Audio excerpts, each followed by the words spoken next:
in a state of near poverty, and Emerson was raised by his mother and Mary Moody Emerson, an aunt whose acute critical intelligence would have a lifelong influence on him. Through the persistence of these two women, he completed studies at the Boston Public Latin School. Emerson entered Harvard College on a scholarship in 1817, and during collegiate holidays he taught school. An unremarkable student, he made no particular impression on his contemporaries. In 1821, he graduated 13th in his class of 1,959, and he was elected class poet only after 6 other students declined the honor. It was at Harvard that he began keeping his celebrated journals. After graduating from college, Emerson moved to Boston to teach at his brother William's School for Young Ladies and began to experiment with fiction and verse. In 1825, after quitting the ladies' school, he entered Harvard Divinity School. 1 year later, he received his master's degree, which qualified him to preach.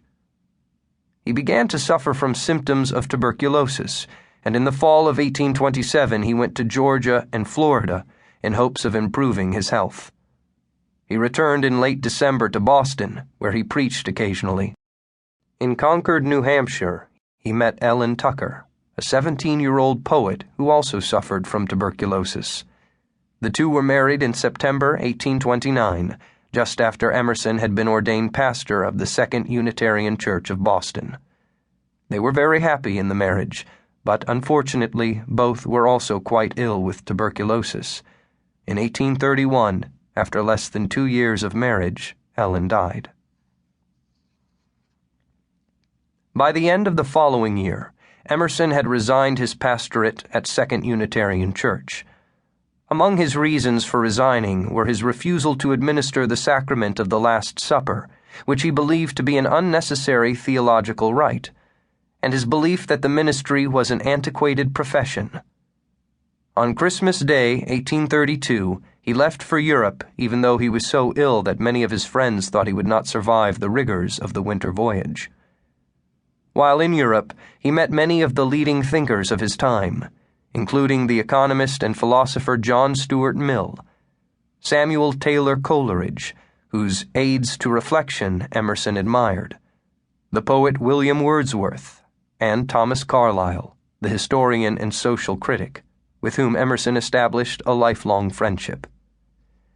After his return from Europe in the fall of 1833, Emerson began a career as a public lecturer with an address in Boston. One of his first lectures, The Uses of Natural History, attempted to humanize science by explaining that the whole of nature is a metaphor or image of the human mind, an observation that he would often repeat. Other lectures followed, on diverse subjects such as Italy, biography, English literature, the philosophy of history, and human culture.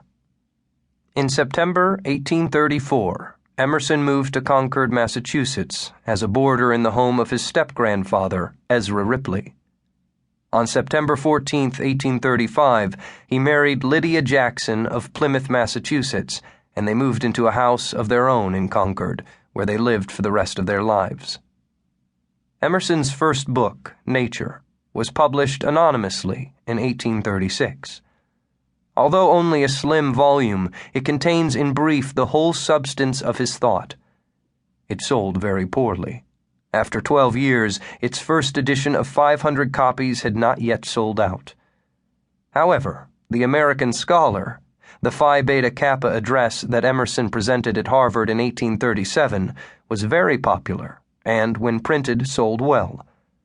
A year after he made this speech, he was invited back to Harvard to speak to the graduating class of Harvard Divinity School. His address, which advocated intuitive personal revelation, created such an uproar that he was not invited back to his alma mater for 30 years. Perhaps Amos Bronson Alcott best summarizes this phase of Emerson's life when he wrote, "Emerson's church consists of one member, himself."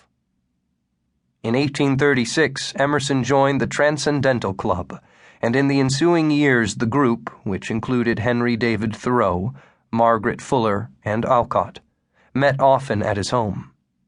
In 1840, he helped launch the dial.